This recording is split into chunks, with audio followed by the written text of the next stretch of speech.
Hello everyone and welcome back to another episode of A Look Beyond the Continent.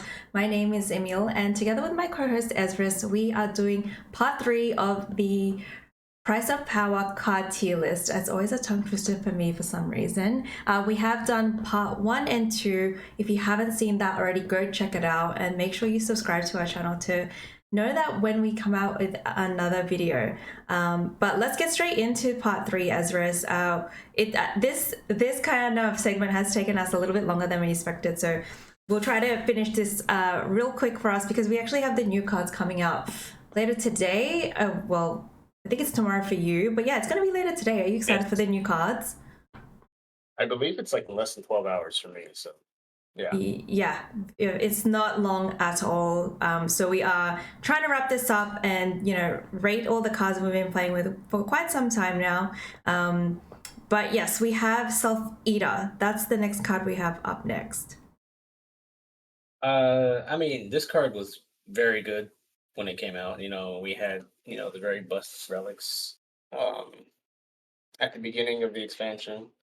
And then, it was a really nice engine to have, that basically split itself into smaller base power units. Um and then, for every relic you played, it was just boosting itself by one base power. So like it was really good tempo, when you had a bunch of these on the whole board, and then you just played a single relic.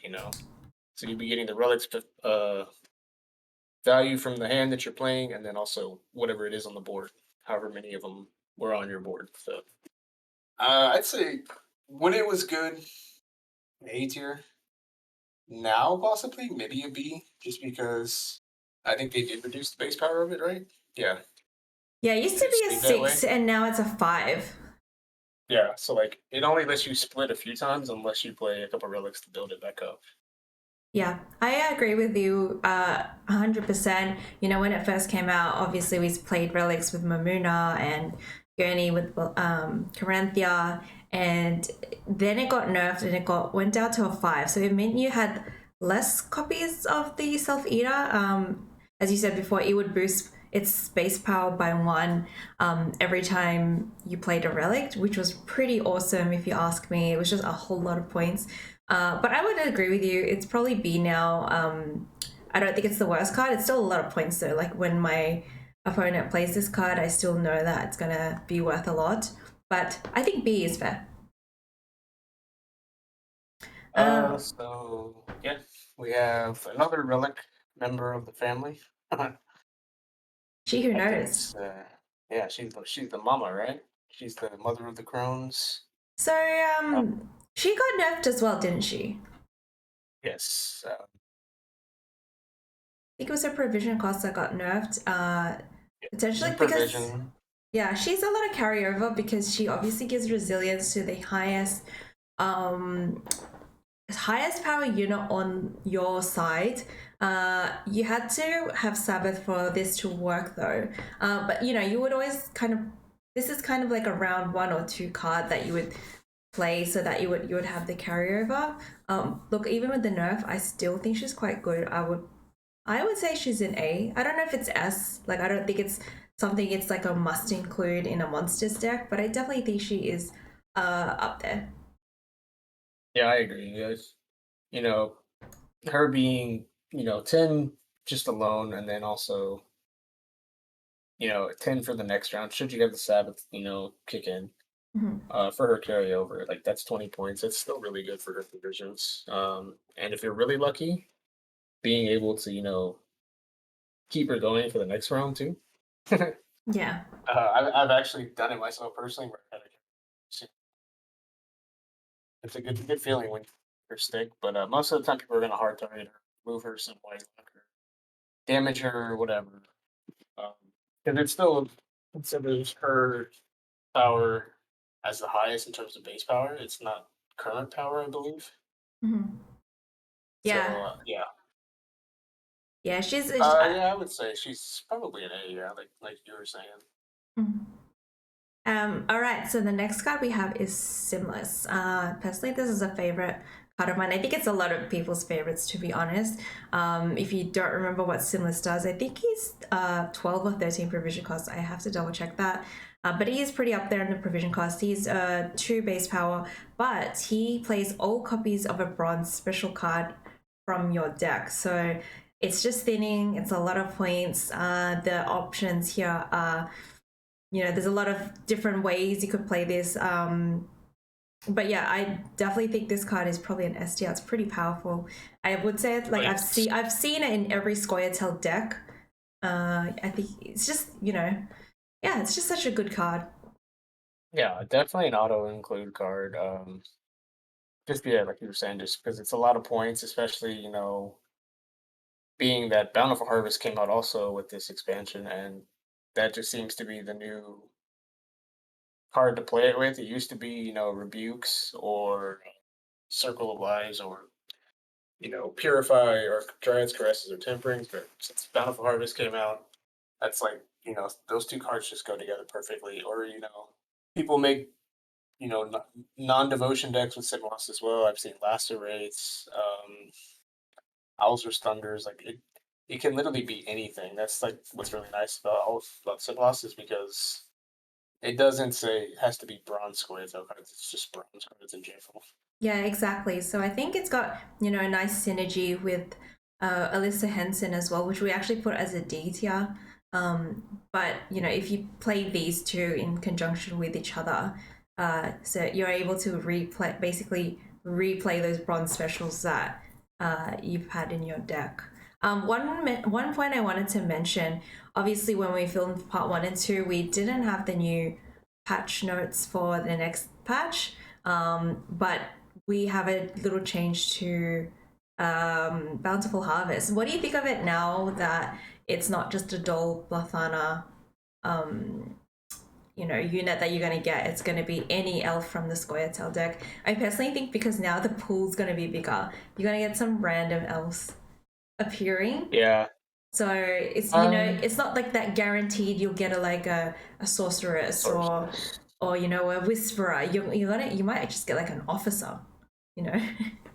Yeah, I mean, it does feel like a huge nerf, and it may not feel like it's going to be a card that's going to have big impacts now, but I still think it's still good, even though it's picking any of the bronze elves. I mean, it still plays for a lot of points, plus the carryover value, and with the 2-point buff in hand, that effect is not changing. The provision hasn't changed, which is nice. I guess it just really depends, and who knows? Maybe there's some talented chat that who still manage to draw double sorceress from people with heroes.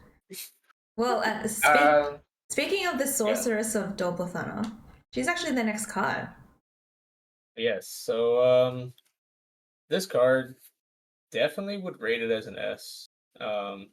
When it pays off, because just the fact that you can play so many of them. With Bountiful Harvest, if you can buff her up to 2, by 2 power, she starts off at a 4, and if you can get her to 6, and you have a chance to get Bountiful Harvest, I think it's really good. Yeah, I also like the fact that she's quite flexible. When you are able to click her and get that order, she produces up to 3 options of a special card. But not just that, as you've mentioned, if you are able to buff her or say boost her at some point and then click her, you can get a bronze card that's actually 6 provisions. So yeah, I really do like this card because there's so many options that you can get out of it. I think that's why that nerf to it, where it became a 6 provision bronze, I think that was called for because at 5 it was pretty cheap. But it almost feels like a gold card. Like she performs like a gold card, to be fair. Exactly, and even with her nerf, she still auto include. Like you still want to run her, be in any gift deck or even no unit or whatever. And she's also seems to be a traitor if you think about it. 'Cause she creates so much value for Nilfgaard.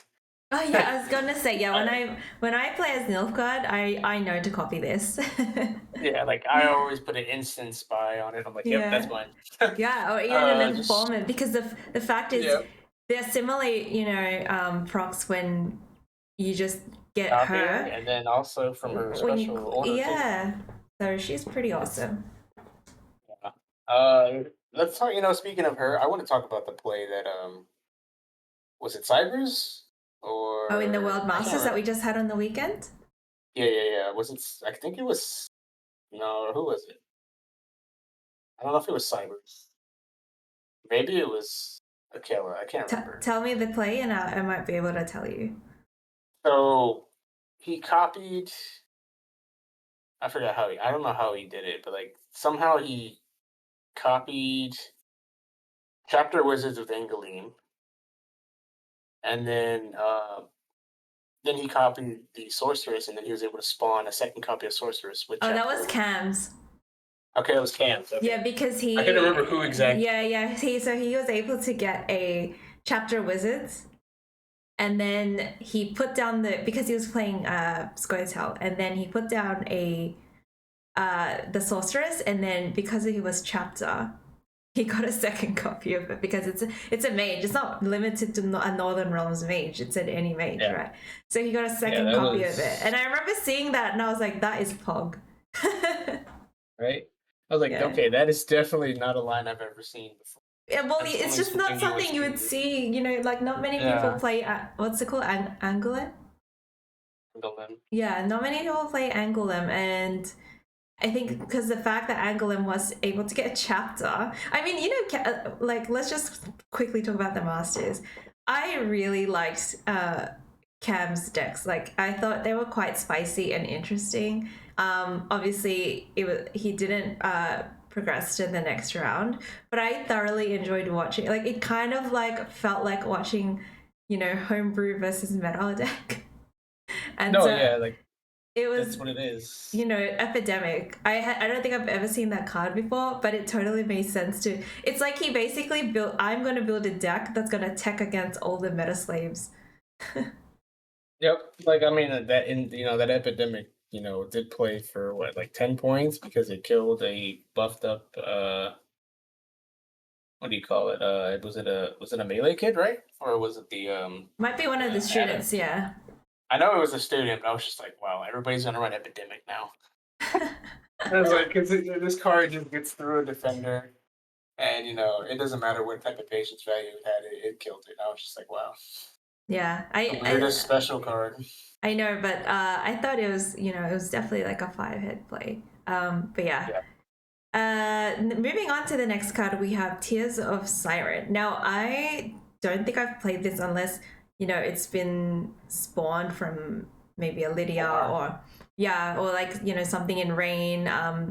But what are your thoughts on this? Because I know you've played Rain quite a few times. So what do you think of Tears of Siren?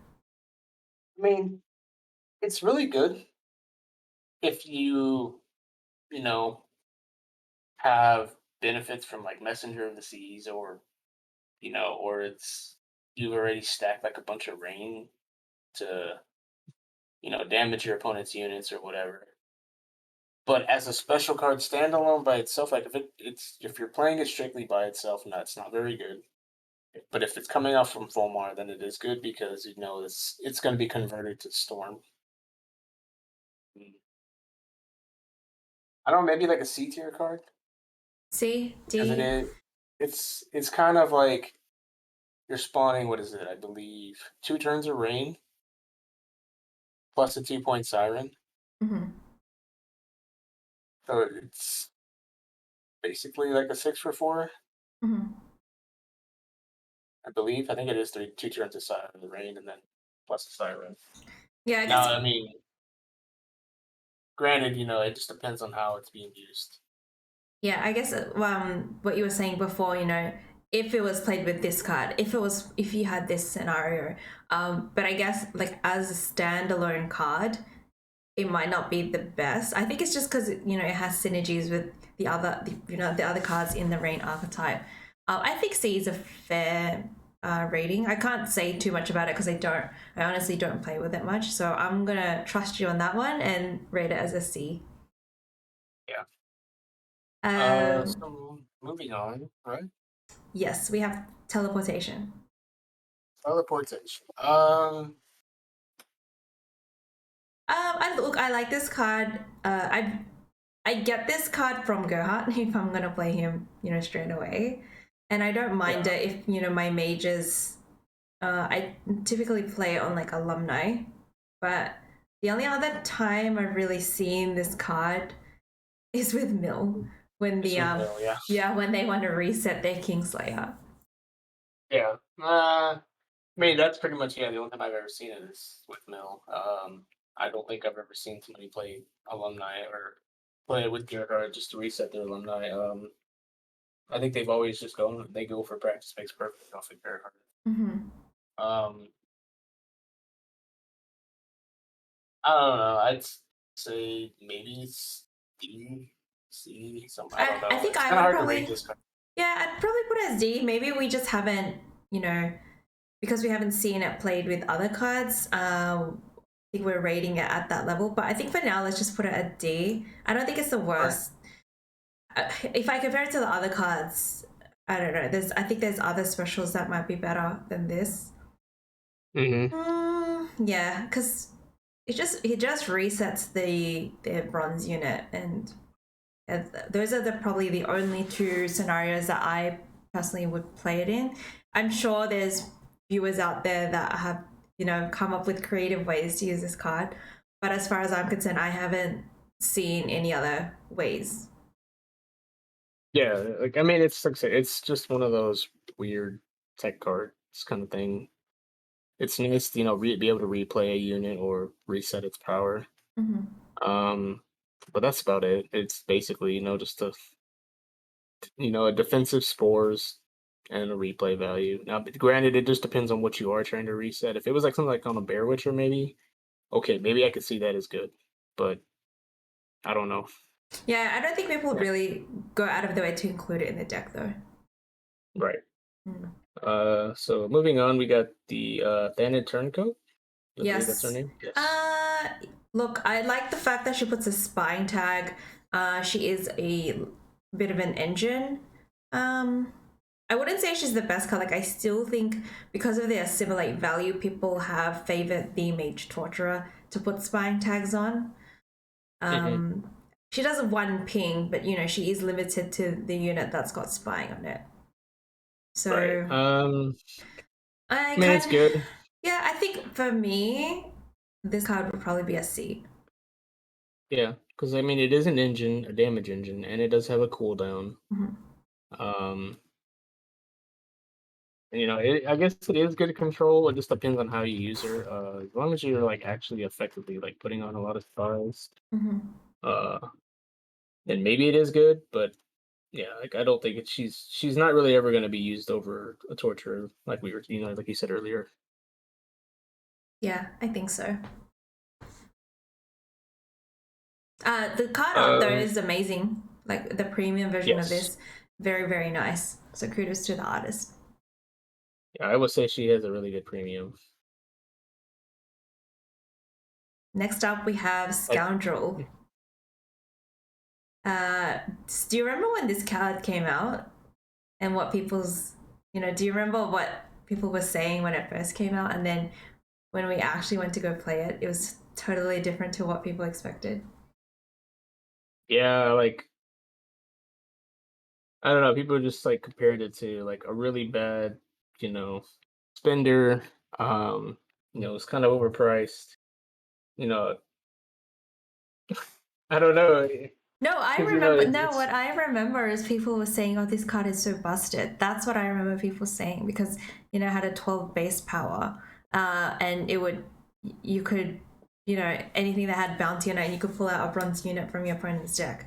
Now, when we actually well, went to go play okay. this, uh, I wouldn't say it's like super popular in syndicate decks. Like I don't think it lived up to the hype maybe when it first got released. Yeah, because I mean, yeah, people thought, okay, I get to see my opponent's deck. It lets me know what kind of bronzes are in their deck, so that's some information. Um, Maybe, yeah, okay. So it was able to, interfere with some type of, thinning or whatever with bronzes in terms of units. Mm-hmm. You know, um, like your typical thinning units. I don't know who can we think of? Well, I mean, it'd be typically like the hunting pack or whatever. I'm just using that as an example. Like that, okay, can interrupt with that, or like it also felt like it was a good counter for Mamuna as well at the time. You know, it could pull out the Griffin or whatever that she would normally play from deck. Hmm. Um, I just remember that it was just. I mean, I've seen this card in action, you know, like full on bounty decks, and it can be nice. Like as a round one card, but as something that's like you're gonna want to use over another spender, I don't think so Hmm. because it is a one for one trade. Um, Where would you but rate it is it? nice. Yeah, because I'm It's a nice think. point slam. That's all I gotta say. Yeah, I Because like totally agree with you. unless you want to like consistently place a bounty and keep its fee up, or keep the bank up to for its fee, it's just pretty much a overcosted damage spender. Hmm. Um, I'd say it's probably like a B, honestly. Yeah, I was even thinking C, maybe like the same level as Rian's, but I'm just looking at like the other cards, like maybe with Bloody Mistress, Philavandrel. Interestingly, on Reddit, a lot of people didn't agree with Philavandrel being B. I think they were saying that he's more like a D tier kind of card. But I disagree with that. Like, I don't think he's as bad as people think he is. I think he still gets a lot of value. But anyway, I digress. Let's go Yeah, ahead yeah, and let's go ahead and put him in B then. yeah. I mean, like I say, it's opinion based. It doesn't mean that that's what the card really is going to do. Yeah. In terms of like it's always going to be played. You know, moving on, like I said, we can go into his mother, uh, You were speaking the of bounty, Witchfinder. right? So we're gonna actually talk about bounty for the next couple of cards. I Yeah, I do. know, isn't that kind of funny? I It worked actually, out like that. I actually like Witchfinder. Uh, I really do too. yeah, she's always putting bounty on the highest tallest unit. I mean, granted, it's not always convenient if the unit's super tall and you already used your grade in or something, but in a general sense, it's quite good. And then she spawns 3 coins, so you don't actually like use the coins, get the coins straight away. You can click the coins individually as you need them, which I quite like because she's the only card that does this, right? I can't recall another card that actually, spawns like the 3 coins on the board. Yeah, definitely not. She's the only one that does that, and unique to her, and it's it's very nice utility to have. You know, 3 extra coins. That's not counted towards your bank, and you can use it at any time. So like to say she's a 10 for 12 or whatever because of her coins is actually not like accurate at all because she is putting bounties on. She has great synergy with Confession Extractor. You know, when she does place a bounty, Mm-hmm. um, those cards will damage from the graveyard if there is charges left on them. Mm-hmm. So, and, she also sets up like great spenders like Junior, Freak Show, Executioner. E- Executioner. Like I'd say it's a lot better to base her value off of going with other cards rather than for just her own value. But as a standalone card, easily A, S tier maybe. Just depends on like Yeah, how you I play her. look, I was gonna put her S tier because I feel like she's kind of like, if you are gonna play bounty, you include her. Right. And like it seems like she's always one of the cards you want to answer right away. You don't want her staying on the board forever. Yeah, I quite like her. I would probably put her S. I don't think everyone would agree with that, but I think for what she does, I think she's totally great. Like she just, as I said with the coins, like not every card does that. Normally it's like on deploy, you get the coins straight away, and there's always that chance, you're gonna overspend. Over profit. But at least with the coins, being spawned on the board, you've got that flexibility. We do actually have Brute as our next card, which is her son. He is also a bounty kind of card. Now, I actually have never played with this card. I have seen my opponents play it. But he's just a big point slam, isn't he? Yes. He gains a profit for however, how many times you place a bounty on a unit, gets a profit by 1. And then if whatever the last unit you destroyed with the bounty, that's the boost that he gets on Mhm. deploy. So like I've seen him play, for I think I've gotten him up to like Prophet 7, Prophet 8. Mhm. So he's almost like a leader in itself in like jackpot. And then the boost, like I've killed something high, like SK has a lot of high base power units. Yeah. Like the Sirens, Bear Witchers, whatever. And get the boost off of that. Like this card plays for an insane amount of value sometimes. I've seen him play upwards of like 20, 21, 22 points if you set it up correctly and you kill like something with high base power. Where would you rate him? I'd say an S. I think he belongs next to Mom They because he's they a lot of synergize points very in a well. short round. Yeah, he's a lot of points in a short round. I've actually lost a few times to Witch Hunter decks just to him alone because like you expend so much to try to answer all their bounty Mm, spenders or their bounty placers or whatever, and then you forget that they don't really care because they have this guy. yeah. This guy can create a lot of points in a short round. In a 3-card round 3 or whatever. And sometimes it's hard to answer this plus a boat, and whatever else they choose to play, like the leader as well. I must admit, lately I've been struggling against Syndicate Jackpot on the ladder with Nilfgaard. Every time I've been playing them, I just can't seem to, because they've got so many different spenders. Like, they've got Horse and Junior, Freak Show, along with the Witchfinder. If you don't answer her straight away, she continuously puts bounties on your units. I found a way, and maybe this will help somebody, but I found a way to kind of negate all that.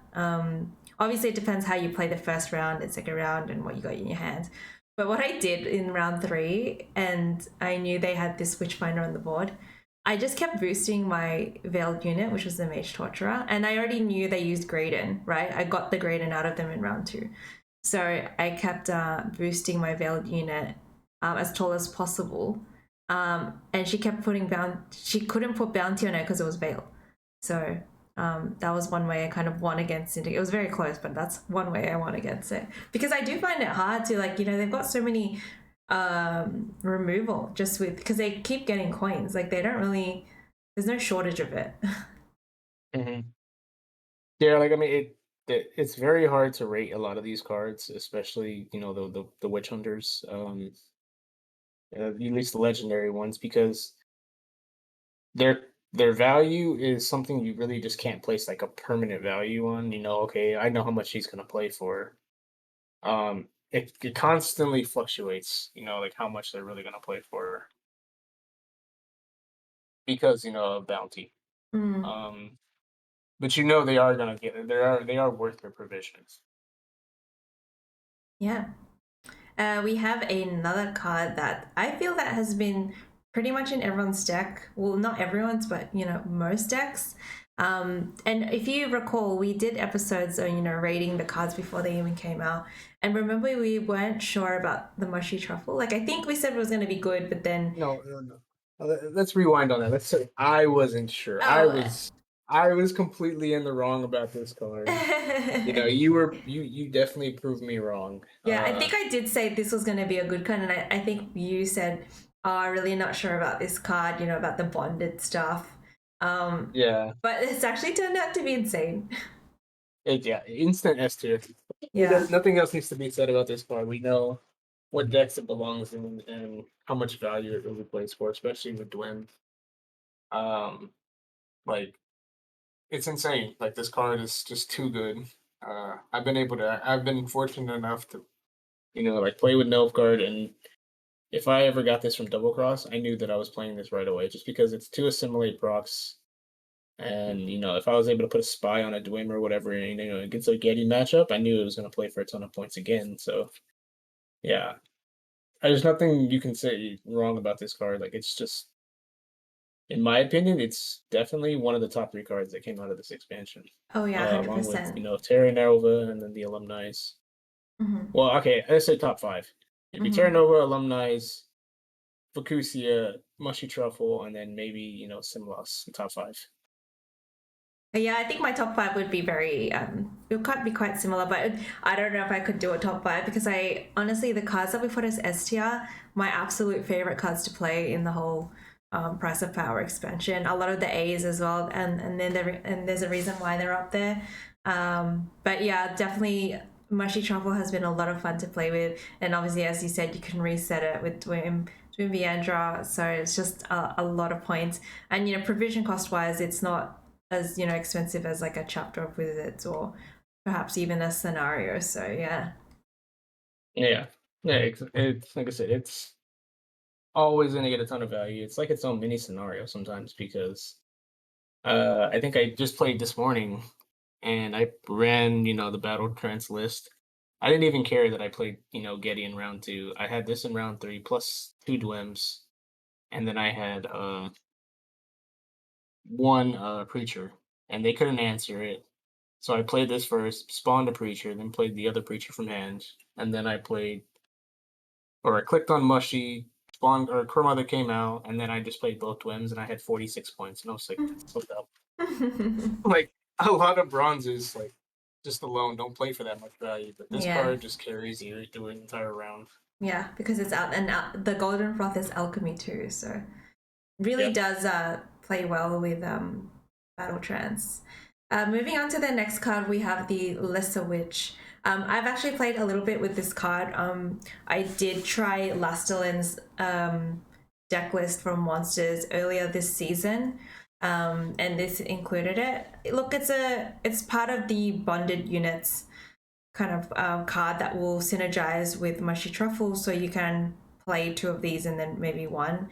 It's okay, like it's a 5 for 5. I think it's a 5 provision, but she's 5 points. But then if there is another copy on the board, you just want another 5, so I guess you can play it for 10 points.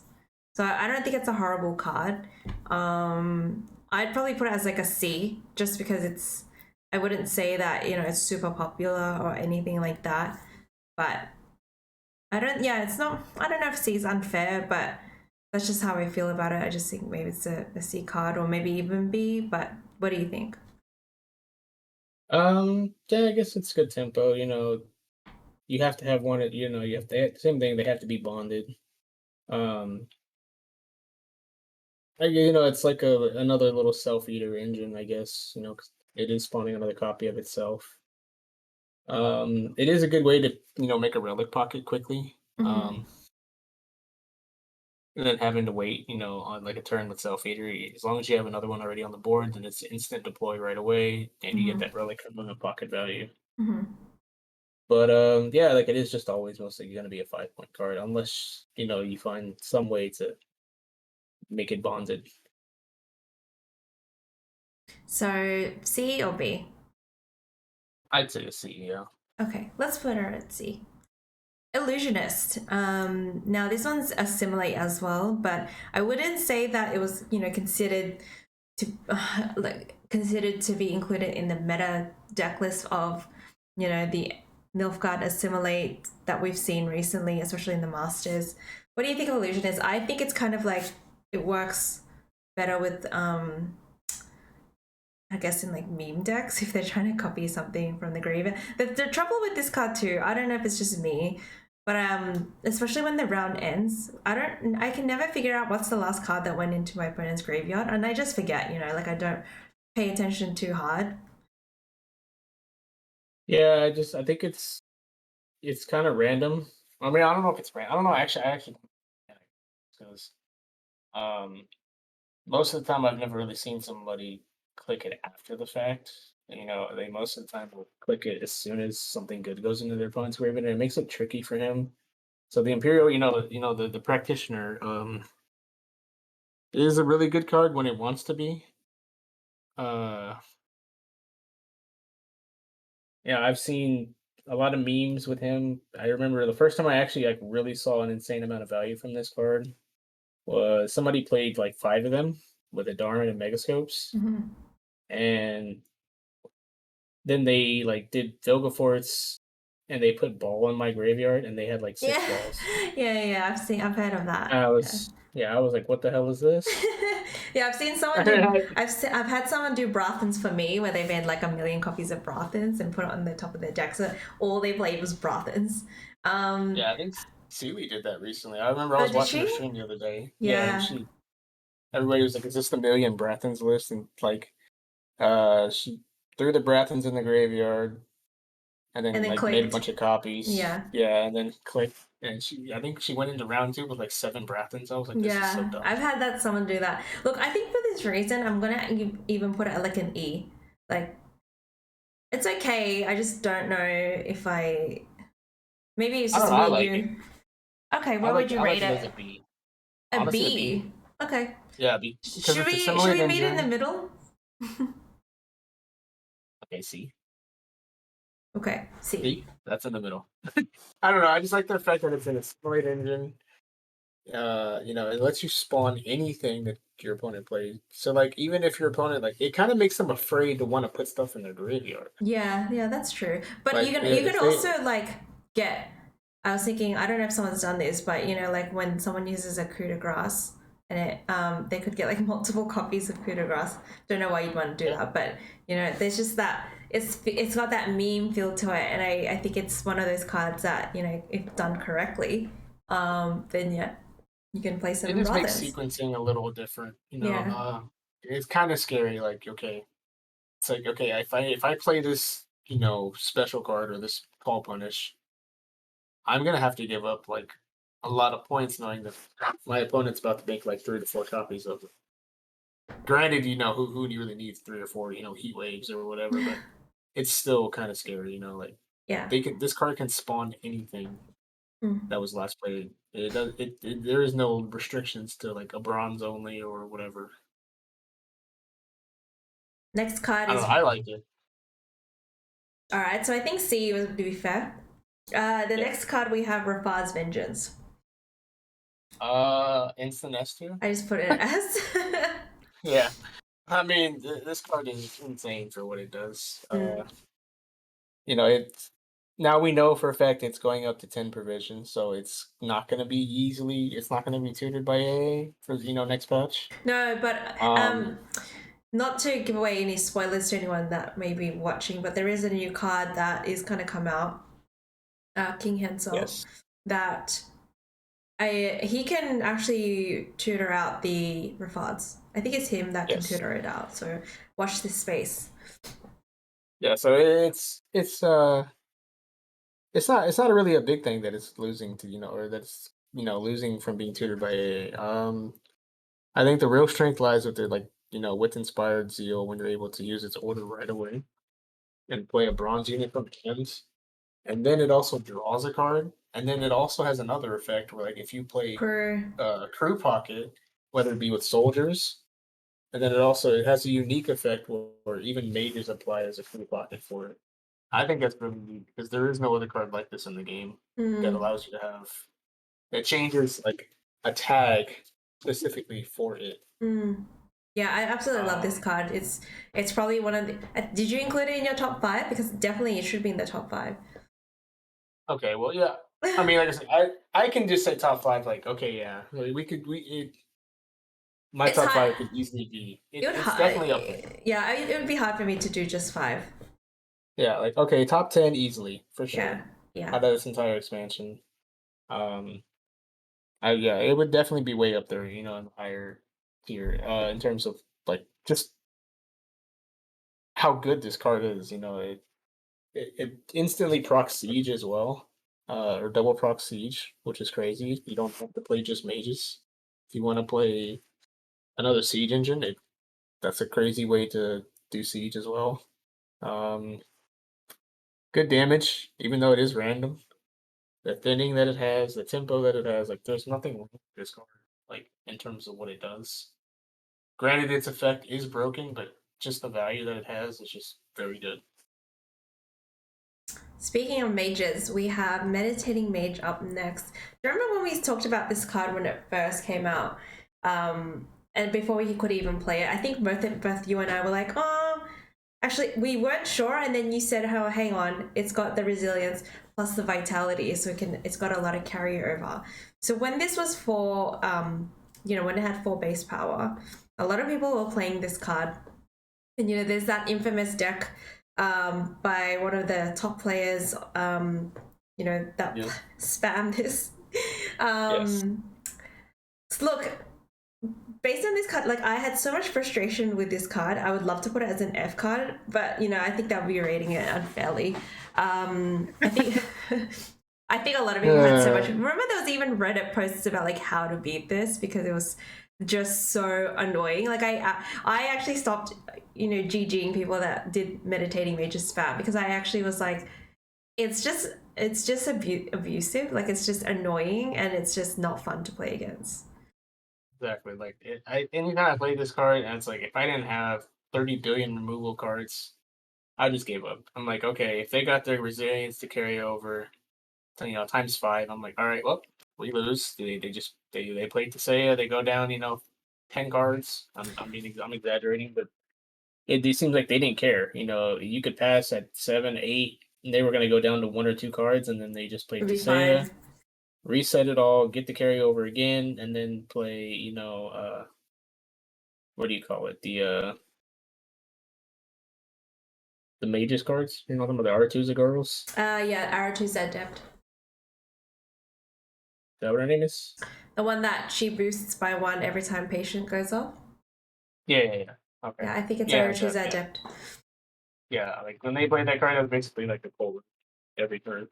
Look, I'm gonna put an E because I really think it's whatever. Like it's got that carryover, so I think people might argue like, oh, it's a good card. But me personally, I think it's an E because it's just it's just so what's the word? I don't Easy. know.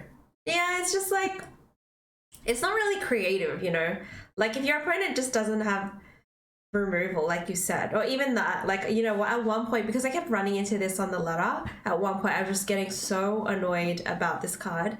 I actually included a Siegfried, to clear the resilience and the vitality. But the minute I teched with Siegfried, I didn't come across any meditating mages. I was like, okay, maybe the ladder got over it, and then I took him out, and guess what? Guess what I queued into? That's anime. Yeah. That's Gwent just saying. Yeah. That's Gwent just sticking the big middle finger up and just like, haha, you thought. Yeah, exactly. So I'm just gonna put an E because I just think it's annoying.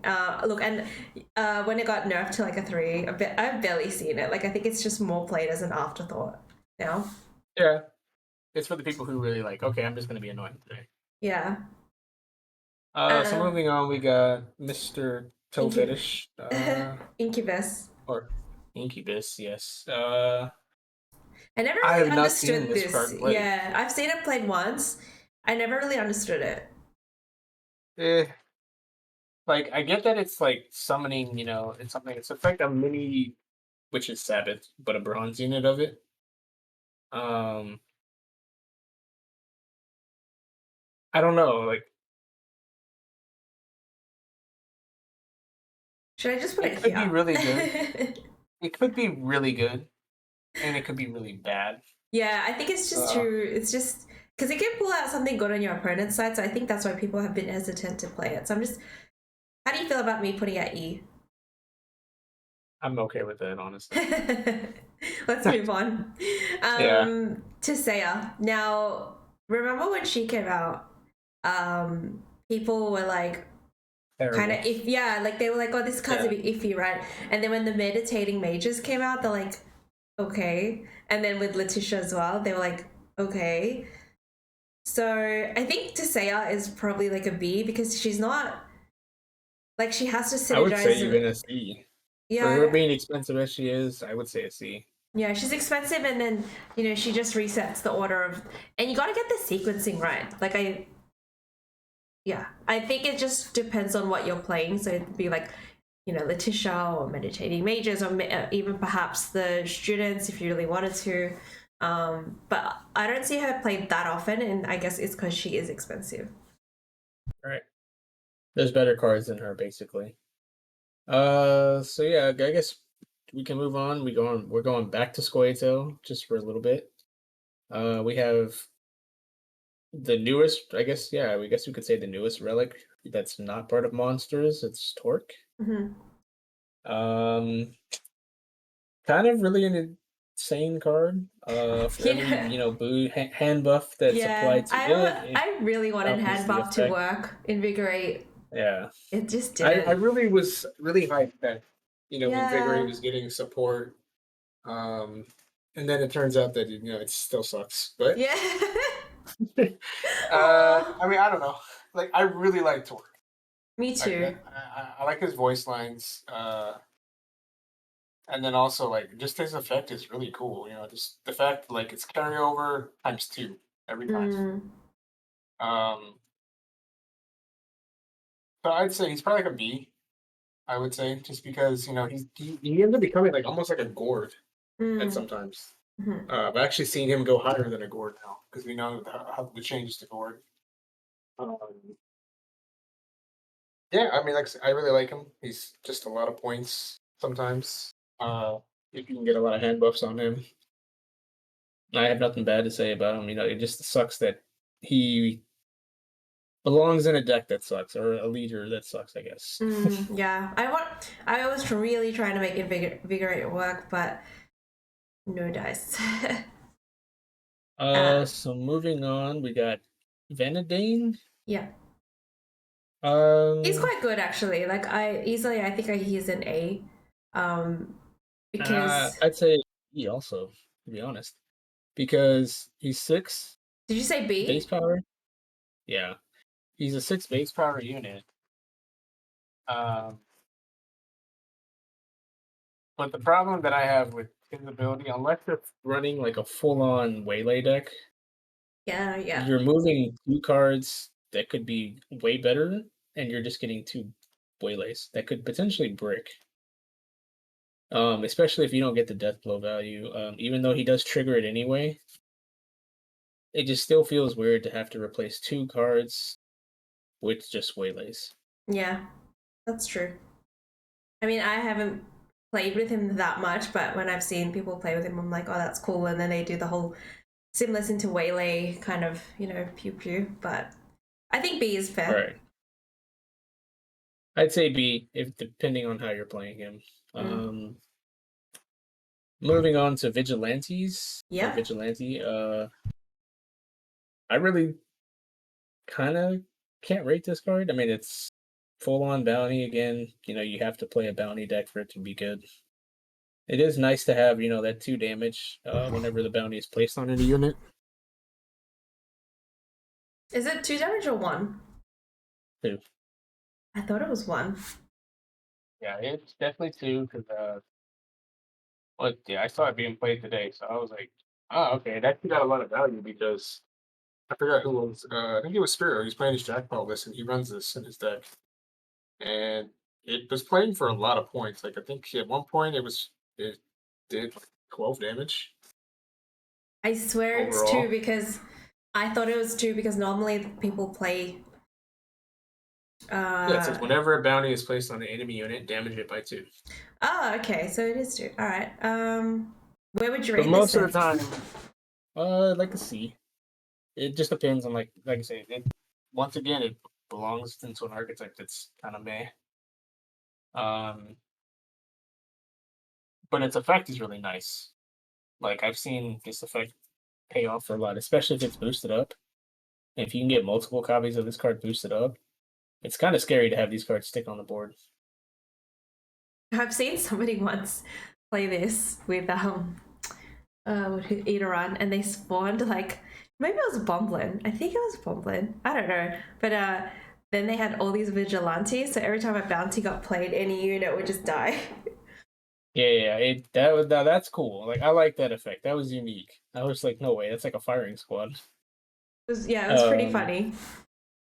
I don't know, like stuff like that. That's cool. Like, but it's still just a meh card in the meh archetype. But when it does work, really good. Mm. Now, Um, what did you end up thinking of Vilgeforce Renegade? Because I remember I was skeptical about this when we were reviewing it because I said, look, it's 13 provisions, but it literally just swaps a card from the graveyard to your hand, and I feel like I was kind of right in my suspicion. Yeah, unless it was something that was really good. Like, okay, when this card was played for the first time against me, you want to guess what they played against me or what they did? They took your the rig and Undying. No, Oh, what was it? they took my double. Oh no. They put a Duchess Informant in my No. graveyard, and they took a 32-point Melusine. Oh, that's sad. That made me pissed. That triggered me, and I forfeited because I was like, "Wow, really? You run this card, dude? Like, come on." But yeah, it's a good card. If you're getting something good, bad card because you do have to give up something just to play. Just to play a card your opponent already played. I don't know. And I guess most people wait till later rounds to, play their cards. So by the time that you actually might want to play something of theirs, it might be too late. So Right. I don't know. I would put this at B. Like, I don't think it's horrible, but for 13 provision, it's really expensive, and I don't think it would be S or A. Yeah. Just because of it's a provision count, I don't like it. I think if it was like a 10, it would be okay. Yeah, I could agree with that. But then again, the people be like, "Oh, it's busted now," because now they can play whatever they want against me. Something that I used. But there's always going to be those people who are just going to be like, "Okay, this card sucks. This card's good." Yeah. And But then again, people who this are is in why between. this tier list is based on opinions. Exactly. What? This is exactly why this is our tier list. Watcher of the Valley. I was trying to make this work again. And when Bountiful Harvest spawns this, I would never ever go for this option because it needs to be boosted for it to actually have any sort of value. Otherwise, it's just a 4, right? Like, there's other options you can take from Bountiful Harvest. With the hand buffs, it's okay, but you still need the bonded, like, to do the damage. So I found it very, very conditional because you weren't always going to buff it as much as you'd probably like, or you would buff one and then the other one wouldn't get buffed, so then it wouldn't have the damage. One would have bleeding and one would have damage. So, this card to me, yeah, I don't know, it wasn't that good for me. I would say it's enough. It was very disappointing. Yeah. So moving on to probably the last really good bronze card that's relevant consistently. I want to say A. Whisper. I would say Whisper is an A, yeah. Yeah. Very good spawn engine. A lot of points, especially with sim loss. A ridiculous amount of points. The only problem with this card in like a gift list though, in a long round, it clogs the board. That's the only complaint I have about it. But besides from that fact, it's yeah. Yeah, like I don't know if you've watched the Dandelion show today. Oh no, I haven't seen the latest episode. Yeah, the latest episode has a clip of Whisper where a guy plays a board and he's got 2 spaces left. And he's got a Whisper on the board, and then he plays Isengrim's Council, or you know what happens. Spawns a Treant, and then this card, and then blocks his, 20-point Gorge. Yeah. That's it's the biggest downfall of this card, especially with the list that spawns tokens. Is that it can clog your board very fast with the amount of specials that you can play, in a gift list. Yeah, like I said, it's very good. There is a downside to it. Most of the time there are downsides to good cards. It just depends on in the situation that you play it. Let's move on to the next card, which is Apprentice. I'm gonna put this at A. I just think it's such a good engine. Yes. Especially unanswered. Like, it's hard to answer a 6-point because you only kind of play it, like you try to play it when it has Sabbath. So the minute you put it down, it's no longer a 4, it's actually a 6. And then unanswered, it just keeps ticking and ticking. Yeah, it's a better beast, for sure. It's bronze. It does have the Sabbath condition, but when multiple cards of these going off, it's very scary. It's a lot of points per turn that that a monstrous player could get. It did get a nerf. It was at a 5, and now it's a 6, I believe. Right? No, it's actually at a 5. That's right. Wasn't it? I think it's a 5 provision. Yeah, I don't know if it got a nerf though. I remember it got in there. Let me see. And while you're looking that one up, we have Witch's Sabbath, which we actually saw at the World Masters in the final, which I didn't expect a deck like that to be in the final. But you know, it happened. Now I was kind of confused of like how this card actually worked in the beginning, because it brings back your opponent's cards onto the row that you pick on the opposite side, but you can't bring back anything besides the monsters unit. Right. So I mean, yeah, like we saw the Caldwell list trying to make it work. I don't like that list personally. I just think it's too high rolly. I know that you can always steal the Caldwell back, but sometimes there is a lot of ways people can play around it. And keep it on their side. But the card is good. I was surprised because it allows you to bring back your best cards. But the thing is, you have to find a way to not let your opponent have their best cards back as well. I think that's why there was a lemons in Big Cuckoo's list. I was just surprised that that list actually, you know, was in the Masters. Like I knew that, you know, I remember when Specie was playing it on stream, and it was included in the meta report. But as you said, I feel like there's ways to get around, you know, what they're trying to achieve. Like, you know what they're doing, right? Like, you know that they've got the Caligulus, they've got the, you know, the boosty things, they've got lemons to try and get rid of the things in your graveyard. But I think you can try and play around it. So yeah, I don't know. I think maybe Witch's Sabbath, I think I'd probably put as a B. Like, I wouldn't say it's amazing. I can agree with that. But I mean, if you play it right, it's good. It's just, I wouldn't say it's an easy card to play though. Like, it definitely is like a 5-hit play, in my opinion. Yeah, it's just hit or miss on what your opponent's getting, and you know, if your opponent has a way to, you know, to answer your graveyard, then it's a really bad card. You know, I've seen people spawn their opponent's cards, and then, you know, if they had an Xavier on their side, then you banish all your good stuff, and you're not getting anything out. Yeah, exactly. Of value. Yep.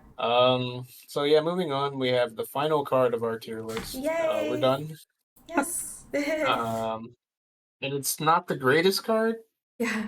Way to end the tier list. Way to hype it up, and then it's Yaga. I mean, we thought it was going to be very good. I remember Spiro, you know, him and I were talking about this personally. Like, it's an insane card if you can get it to survive, because, you know, it's going to constantly eat, you know, a 4. You know, it starts off at eating a 4, then a 5.